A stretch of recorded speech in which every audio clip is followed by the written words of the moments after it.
நாம் ஒரு நிமிடம் தலைகளை தாழ்த்தி ஜெபம் செய்வோம். அன்புள்ள பிதாவே, இந்த 5வது சிலுவையிலே நீர் கூறின 5வது வார்த்தை குறித்து தியானிக்க இருக்கிறோம். நீர் எங்களோடு பேசும் அப்பா. ஆமென். எவ்வளோ பேர் தாகமாக இருக்கிறீர்கள்? இல்லை, ஏசியில் உட்காந்துருக்கோம், தாகம் வராதில்ல. ஏசியில் உட்காரும் போது நார்மலாக தர்ஸ்ட் எடுக்கிறதில்ல, தண்ணி குடிக்கிறது கூட ரொம்ப குறைவாக குடிப்போம். ஓகே, ஆனால் இந்த வேளையில் நாம் சற்று எண்ணி பார்க்க வேண்டிய காரியம் என்ன என்றால், ஆண்டவர் சிலுவையிலே அறையப்பட்ட அந்த நேரத்திலே ஒரு பெரிய ஒரு வெயில் அடிக்கிற ஒரு நல்லா என்ன சொல்லுவாங்க தமிழில், அது உச்ச வெயில் அப்படிம்பாங்க இல்லை, உச்சி வெயிலில் அவர் சிலுவையில் அந்த இடத்துல தொங்கி கொண்டு இருக்கிறார். அந்த நேரத்தில் அவருக்கு ஒரு தாகம் தோன்றுகிறதாக காணப்படுகிறது. ஆனால் இந்த தாகமானது எப்படிப்பட்டதான தாகம் என்று நாம் தியானிக்க இருக்கிறோம். இது சரீர பிரகாரமான தாகமா இல்லை ஆத்ம பிரகாரமான தாகமா என்று நாம் தியானிக்க இருக்கிறோம். அந்த யோவான் 19:28 அந்த வசனத்தில் நாம் பார்க்கும்போது, அதன் பின்பு எல்லாம் முடிந்தது என்று இயேசு அறிந்து வேத வாக்கியம் நிறைவேறத்தக்கதாக தாகமாய் இருக்கிறேன் என்றார். வேத வாக்கியம் நிறைவேற வேண்டும் என்று அவர் அந்த இடத்துல என்ன சொல்கிறார்? தாகமாய் இருக்கிறேன். அப்போ உண்மையிலே தாகம் இல்லையா?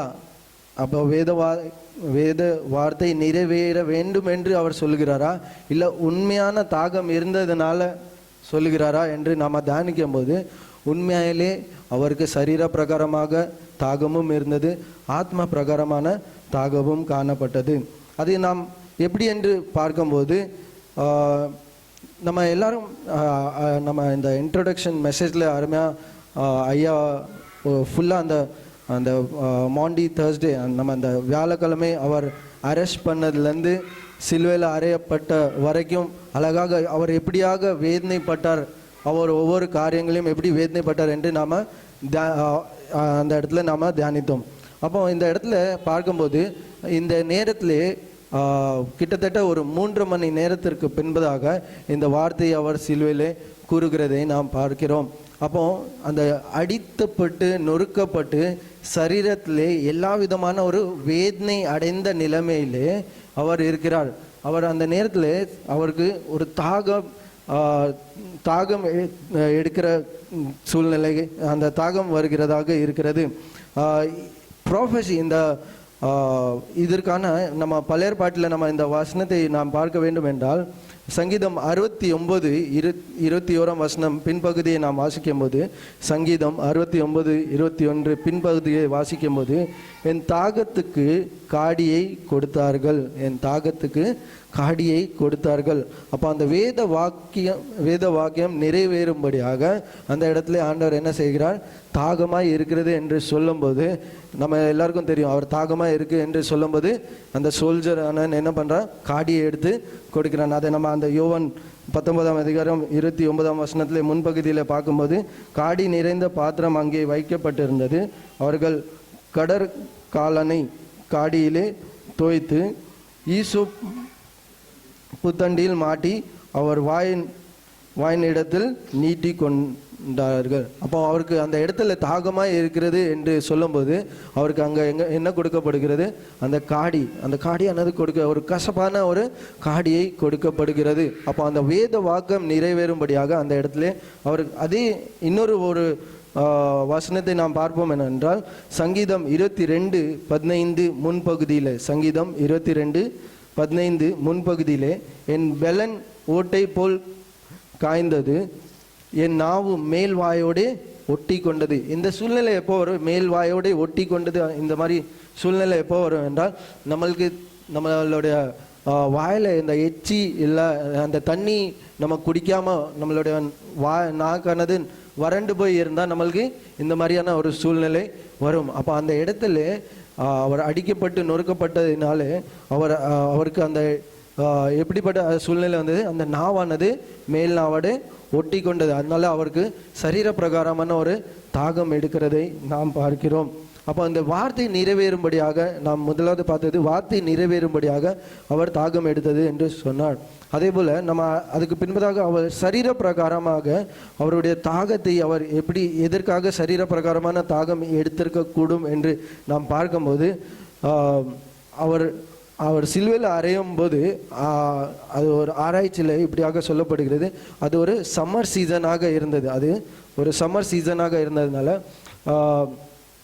கிட்டத்தட்ட ஒரு 3 மணி நேரம் அவர் சிலுவையிலே அவர் தொங்கப்பட்டு இருக்கிறார். அவர் அடித்து அதுக்கு முன்பதாக அவரை வாரியினாலும் எல்லா விதமான அந்த சவுக்காலையும் அடிபட்டு அவர் சிலுவையில் அறையப்பட்டு இருக்கிறார். அவர் சரீரத்தில் ஏகப்பட்டமான இரத்தம் சரீரத்திலேருந்து வெளியே வந்த நிலைமையாக இருக்கிறது. அண்ட் அவருடைய சரீரத்திலேருந்து இரத்த வேர்வைகள் கொட்ட ஆரம்பிக்குது. எப்படிப்பட்டதான இரத்த வேர்வைகள் கொட்ட ஆரம்பிக்கிறது சரீரத்தில். அதுக்கு முன்பதாக பார்க்கும்போது அந்த சிலுவையில் அறையும் முன்பதாக அவருக்கு தலையிலே முற்கிரீடத்தை வைக்கிறார்கள். காலிலையும் கரத்திலையும் காலிலையும் ஆணிகள் அடிக்கப்படுகிறது. இப்படிப்பட்டதான காரியங்களை பார்க்கும்போது அவர் சரீரத்திலேருந்து அதிகமான இரத்தங்கள் வெளியே வந்தது நிமித்தமாக அவர் சரீரத்தில் ஒரு தாகம் ஏற்படுகிற சூழ்நிலை வருகிறது. அப்போ அவர் சரீரத்திலேருந்து அவர் இருந்த எல்லா விதமான எனர்ஜியும் அங்கே என்ன ஆகிட்டு ட்ரெயின் ஆகிவிட்டதுனால, அவர் டீஹைட்ரேட் ஆனதுனால அந்த இடத்துல சரீர பிரகாரமான ஒரு தாகம் அங்கே வருகிறது. அப்படியாக சரீர பிரகாரமான தாகத்தை பார்க்கிறோம். அந்த கடைசி நேரத்தில் அந்த சரீரமானது அந்த ஜீவனை பெறும்படியாக சரீரத்தோடு அது ஃபைட் பண்ணுறதுனால அந்த இடத்துல ஒரு தாகம் வருகிறது. அப்போ சரீர பிரகாரமான தாகம் மட்டும் என்று பார்த்தாலும் என்றால் நம்மளுக்கு அந்த இடத்துல ஏசப்பாக்கு ஆத்ம பிரகாரமான ஒரு தாகமும் இருந்தது. அது எப்படிப்பட்டதான ஆத்ம பிரகாரமான தாகம் என்று நாம் பார்க்கும்போது, சங்கீதம் 42:2 சொல்லுகிறது. சங்கீதம் 42:2, என் ஆத்துமா தேவன் மேல், ஜீவனுள்ள தேவன் மேலேயே தாகமாய் இருக்கிறது. அவர் இதுக்கு முன்பதாக உள்ள வார்த்தையை நாம் பார்த்தோம். என் தேவனே என் தேவனே ஏன் என்னை கைவிட்டீர். ஏன் என்னை அந்த இடத்துல அவர் பிறந்த நாள் முதல் அந்த சிலுவையில் அறையும் வரைக்கும் ஆண்டவருக்கும் பிதாவுக்கும் உள்ள உறவு ஒவ்வொரு நாளும் எப்படியாக இருந்தது. ஒவ்வொரு நாளும் ஒரு அப்பாவும் ஒரு மகனுக்கும் இருக்கிற அந்த பாண்டிங் எப்படி ரெகுலரான ஒரு பாண்டிங் இருக்குமோ அப்படிப்பட்டதான ஒரு ரெகுலர் பாண்டிங் இருந்தது. ஆனால் இந்த நேரத்திலே பிதாவானவர் குமாரனை கைவிட்ட நிலைமையிலே அங்கே காணப்படுகிறதுனால அவர் அந்த 4வது வார்த்தையை கூறுகிறார், என் தேவனே என் தேவனே ஏன் என்னை கைவிட்டீர் அப்படி என்று. அப்போ ஒரு குறுகிய நேரத்திலே அவருக்கு தன்னுடைய பிதாவின் அந்த உறவு துண்டித்து போகிறதாக இருந்தபடியினால் அவருக்கு பிதாவினுடைய ஒரு தாகம், அவருடைய அந்த ஜீவனுள்ள தேவனுடைய ஒரு தாகம். பொதுவாக ஒரு எக்ஸாம்பிள் கொடுக்கணும் என்றால், நம்ம எல்லாரும் சின்ன பிள்ளைங்க இந்த ஸ்கூலுக்கு போகும்போது ஸ்கூலுக்கு போயிட்டு அந்த எப்படா ஸ்கூல் முடியும், நம்ம அப்பா அம்மா நம்மளை எப்போ கூப்பிட வருவாங்க, ஒரு தாகத்தோடு அந்த பிள்ளைங்க காணப்படுவாங்க. இல்லை அந்த பிள்ளைங்க என்ன, எப்படா நான் எங்கள் அப்பா அம்மாவை பார்ப்பேன். அந்த அப்பா அம்மா வெளியே அங்கே கேட்டுக்கிட்ட நின்றுட்டு அந்த பிள்ளை வெளியே வரும்போது என்ன பண்ணும், ஒரு பிரைட் ஒரு ஃபேஸோடு வருவாங்க. இல்லை ஏன் எங்கள் அப்பா அம்மா என்னைய கூப்பிட வந்திருக்காங்க அப்படின்னு. அப்போ இன்னும் ஒரு குறுகிய நேரத்தில் அவர் என்ன பண்ண போகிறார், பிதாவுடைய சன்னிதானத்திலே போகிறார். பிதாவை முகமுகமாக மறுபடியுமாக அவர் பிதாவின் வலது பாசத்தில் விட்டு இருக்க போகிறார். அவருக்கு அப்படிப்பட்டதான அந்த இடத்துல ஒரு தாகம், ஒரு ஆவிக்குரிய ஒரு ஆத்ம பிரகாரமான ஒரு தாகத்தை நாம் அந்த இடத்துல காணப்படுகிறது.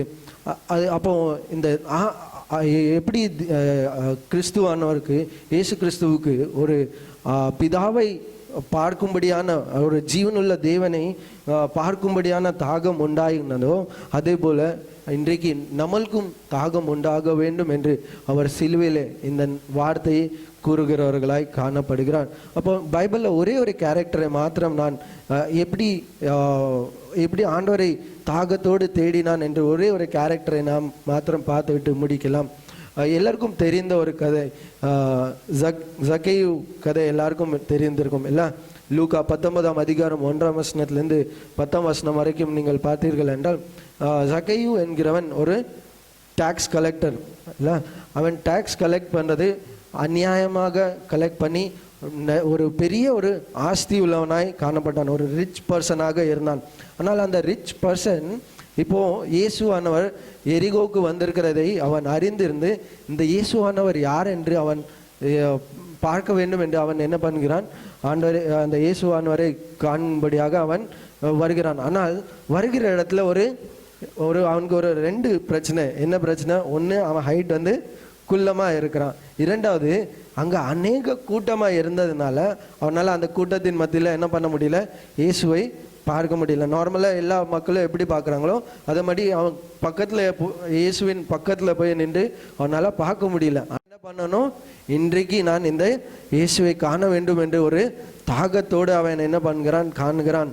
அவன் அந்த இடத்துல என்ன பண்ணான், தன்னுடைய ஹைட் கம்மியாக இருந்தாலும் எப்படியாவது பார்க்க வேண்டும் என்று அவன் ஒரு மரத்திலே ஏறுகிறான். அந்த மரத்தில் ஏறி அவன் என்ன பண்ணுகிறான், இயேசுவை கண்டடைகிறான்.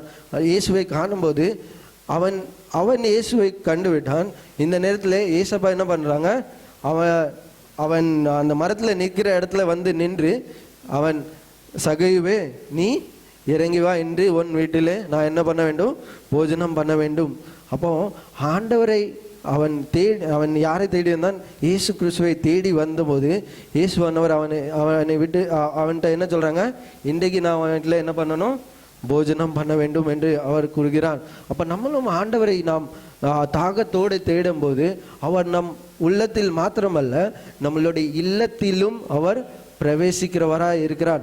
அவர் கடைசியில் நீங்கள் அந்த லூக்கா 19ஆம் அதிகாரம் 10ஆம் வசனத்தை நீங்கள் பார்த்தீர்கள் என்றால், இன்றைக்கு இந்த இல்லத்தில் ரட்சிப்பு உண்டாக எடுத்தவர்கள் ஒருவர். லூக்கா 19 10வது வசனத்தை யாராவது வாசிக்க முடியுமா? 19:10. இழந்து போனதை தேடவோ ரட்சிக்கவுமே மனுஷகுமாரன் வந்திருக்கிறார் என்றார். இழந்து போனதை தேடவும் ரட்சிக்கவுமே மனுஷகுமாரன் வந்திருக்கிறார். அதுக்கு 9வது வசனம் முன்பகுதி, இன்றைக்கு இந்த வீட்டுக்கு ரட்சிப்பு வந்தது. தேடி வந்தது யாரு? சகையு. ஆனால் ரட்சிப்பு வந்தது அந்த வீட்டில் இருக்கிற எல்லோருக்கும் ரட்சிப்பு கிடைத்தது. அவன் தேடி வந்ததினால் இயேசு அவன் வீட்டிற்குள் வந்தது நிமித்தம் அவன் தன்னுடைய பாவங்களை எல்லாவற்றையும் அறிக்கை செய்து தன்னுடைய எல்லாவற்றையும் மனம் திரும்பி, அவன் மனம் திரும்புறதை வெறும் வார்த்தையினாலே மாத்திரமல்ல அவன் செய்கையினாலும் அந்த இடத்துல காண்பிக்கிறவனாக இருக்கிறான். அப்போ தேவனை நாம் தாகத்தோடு நாம் அவரை தேடும்போது அவர் நம்ம உள்ளத்தில் மாத்திரமல்ல நம்மளுடைய இல்லத்திலும் அவர் பிரவேசித்து நம்மளுடைய இல்லத்திலும் ஒரு ரட்சிப்பை உண்டாக்குற ஒரு தேவனாக இருக்கிறார். அந்த ரட்சிப்பானது சமாதானத்தையும் சந்தோஷத்தையும் நம்மளுடைய இல்லத்திலே ஒரு புதிய ஒரு அனுபவத்தை கொடுக்கிறதாக இருக்கிறது. இப்படிப்பட்டதான ஒரு தாகம் நம்மளுடைய உள்ளத்திலே இன்றைக்கு இருக்கதா என்று இந்த சிலுவை தியானத்தில் நாம் ஒரு விஷயம் நம்மை அறிந்து பார்ப்போம். நம்மளுக்குள்ளே ஒரு தாகமானது குறைந்து போகிறதாக இருந்தால் நாம் என்ன செய்ய வேண்டும்? இந்த நாளிலே நாம் ஆண்டவரை நோக்கி தாகத்தோடு நாம் அவரை தேட வேண்டும். அவரை தேடும்போது நாம் அவரை தேடும்போது அவர் நம்மளுடைய உள்ளத்திலும் நம்மளுடைய இல்லத்திலும் வந்து அவர் நம்மை ரட்சித்து நம்மளுக்கு சமாதானத்தையும் சந்தோஷத்தையும் கொடுக்கிற தேவனாய் இருக்கிறார். தேவன் தாமே வார்த்தைகளை ஆசீர்வதிப்பாராக. ஆமேன்.